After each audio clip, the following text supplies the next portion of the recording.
Imagine growing your company's revenue by like 28% in a single year. Right. You beat every analyst projection out there only for Wall Street to look at your balance sheet and just ask, is that it? Yeah, it's brutal. And today, Amazon learned exactly how that feels. Welcome to Tech Money Madness, your daily U.S. stock market deep dive, April 29, 2026.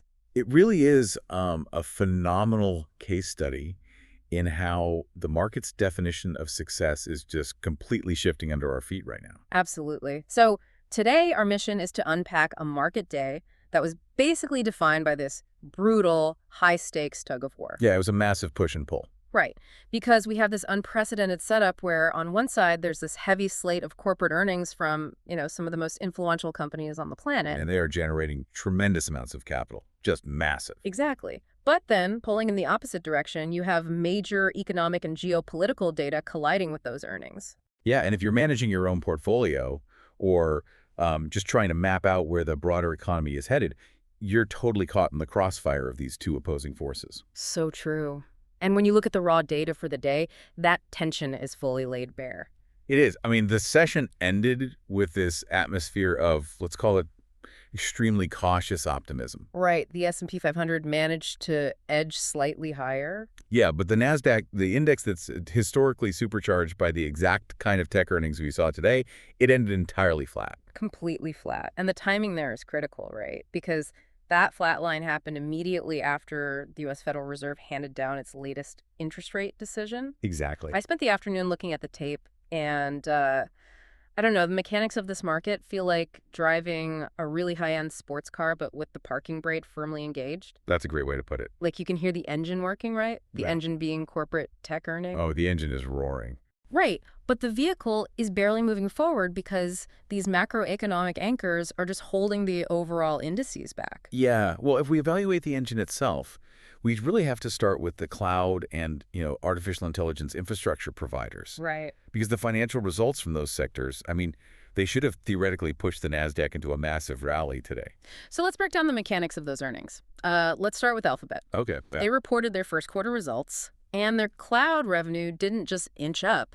It expanded by 63%. Which is just wild. I mean, topping $20 billion, and obviously that sent their stock jumping. Yeah, and to put the scale of that into perspective for a second, when an enterprise of Alphabet's sheer market cap grows a single division by 63%, it completely challenges traditional corporate growth models. Right. It breaks the math a little bit. It really does. It indicates that the corporate appetite for cloud infrastructure isn't just steady. It's aggressively compounding. Because we're no longer talking about companies just, renting cloud space to store some PDFs and files. No, not at all. They are renting immense concentrated computing power to run artificial intelligence models. Which brings us perfectly to Microsoft. Right. They beat expectations on both their top-line revenue, so the cash coming in the door, and their bottom-line profit, which is what actually stays in the accounts after expenses. Yeah, a clean sweep. And their Azure cloud division showed 40% growth. The underlying data specifically points to corporate adoption of Copilot, their AI assistant, as the primary catalyst. Yeah, and Microsoft has achieved something notoriously difficult in the tech sector here. They've translated a conceptual technology into an actual utility. Right. It's not just a parlor trick anymore. Exactly. Copilot has moved way beyond a shiny demonstration. It's now deeply embedded into standard corporate workflows. People are actually using it every day. And businesses are paying a premium to integrate this tool into their operations. That 40% Azure growth, that is the financial footprint of that integration. Okay, wait. I need to push back on this next point, though. Go for it. Because this is where the logic of the market starts to lose me a bit. We get to Amazon. Yes. They report their cloud division numbers, and they show a 28% sales growth. They actually topped the estimates the analysts had laid out. Right. They beat the numbers. Yet the stock dipped. Are we really saying the market is punishing Amazon, a company generating massive tangible cash flow, just because they don't have a flashy consumer-facing AI assistant like Copilot? I mean, Like, that just feels entirely irrational to me. Exactly how does a company beat estimates and get penalized? well, look, it looks irrational until you factor in this concept called the expectation premium. Okay. In this specific market cycle, generating solid, profitable growth is no longer the sole metric of success. The valuation models are pricing in the narrative of absolute AI dominance. So the historical standard of simply beating the quarterly estimates just isn't enough anymore. Not when the baseline has shifted this drastically, no. Amazon growing a mature cloud division by 28% is, historically speaking, a really formidable achievement. Yeah, most CEOs would kill for that. Exactly. But investors are conducting relative valuations right now. They look at Alphabet expanding by 63% and Microsoft capturing direct AI monetization at 40%. Oh, I see. Yeah, so in that context, Amazon's 28% is interpreted as a loss of market share in the broader narrative. Wow. So if you're looking at your own portfolio today, the traditional safety net of strong revenue equaling stock growth has just been completely pulled out from under you. Completely. The market is hunting for the undisputed architects of the next paradigm shift. And if a company's growth story doesn't reflect that absolute leadership, their valuation multiple shrinks. Even if their balance sheet is fortified. Exactly. Even if they're making money hand over fist. Well, if we're talking about a disconnect between making money and Wall Street's reaction, we definitely have to look at Meta today. Oh, yeah. Meta is a perfect example here. It totally bridges the gap between those enterprise cloud successes and the struggles of consumer social media. Because Meta actually beat its top-line revenue estimates. Right. They brought in more cash than anticipated. Yet the stock dropped sharply due to two specific red flags in their report: disappointing user numbers and their capital expenditures, their CapEx, coming in below estimates. And those two underlying metrics dictate the company's long-term trajectory far more than a single quarter's revenue beat. I mean, I understand the user stagnation part. If your business model relies on serving ads to human eyeballs and you aren't acquiring new eyeballs, your future revenue ceiling is capped. Right, it's basic math. But I really want to explore that second red flag: capital expenditures. Because traditionally, wouldn't a company spending less money than expected be praised for operational efficiency? Under normal circumstances, yes, absolutely. Like, oh, great, they saved some cash. Exactly. But capital expenditure is the capital a company deploys to purchase, maintain, or upgrade its physical assets. And in 2026, for a major tech firm, CapEx translates almost exclusively to servers, data centers, cooling systems, and specialized silicon chips. Right. It's basically like throwing a wildly expensive party where everyone at the bar is spending cash, but no new friends are actually coming through the front door. Yeah, that's exactly it. Think of AI infrastructure like building a transcontinental railroad. Meta just told the market they're buying fewer steel tracks this year. Yeah. Investors aren't cheering them on for saving money on steel. They're panicking that Meta's train won't have anywhere to travel next decade. That analogy captures the structural reality perfectly. Look, Microsoft and Alphabet are currently deploying tens of billions of dollars to procure the hardware required to train the next generation of AI models. Like they're hoarding the tracks. Exactly. So when Meta reports that their CapEx is below estimates, it signals a potential hesitation, or worse, a bottleneck in their procurement pipeline. It paints a picture of a company potentially sitting out the infrastructure arms race entirely. And if you aren't securing the physical hardware today, you simply do not have the compute power to run the advanced models tomorrow. Wow. The market isn't pricing Meta based on the ad revenue they collected yesterday. They're pricing in the fear that without that hardware investment, Meta will be structurally locked out of the AI ecosystem in the future. That is just a total inversion of how we typically analyze corporate cost cutting. It really is. So if the micro view of these tech companies, particularly the cloud providers, is driving so much forward momentum, why did the Nasdaq end flat? Well, that's the parking brake we talked about. Right. Let's transition from the tech giants throwing billions at the wall to the macroeconomic anchors actively pulling that parking brake. Yeah, because corporate earnings are ultimately subordinate to the broader cost of capital. And today, the outlook on that cost of capital became significantly more opaque. Yeah, the U.S. Federal Reserve held interest rates steady today, and that outcome was widely priced in by analysts. Right, nobody was surprised by the hold. However, the data release contained a pretty glaring caveat. The decision featured the highest level of internal dissent among the Federal Reserve members since 1992. Which is a detail that fundamentally alters how risk models are calculated right now. So I want to dig into the mechanics of that.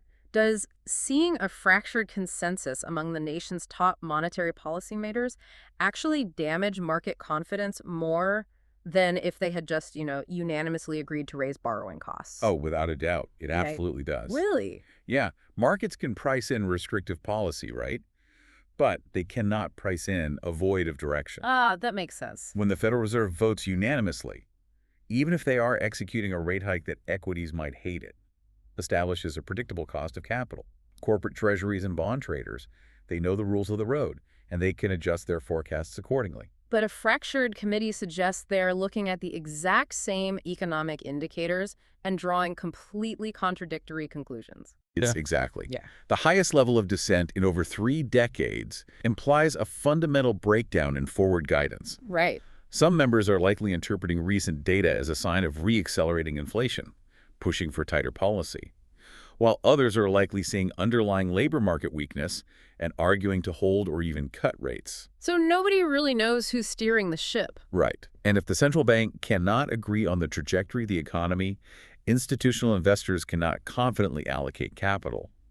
The murkiness of the path forward is what paralyzed the broader indices today. And compounding that internal economic uncertainty, the market absorbed a major geopolitical shock today as well. Yes, it did. President Trump announced plans to implement a blockade on Iran until an agreement is reached regarding a nuclear deal.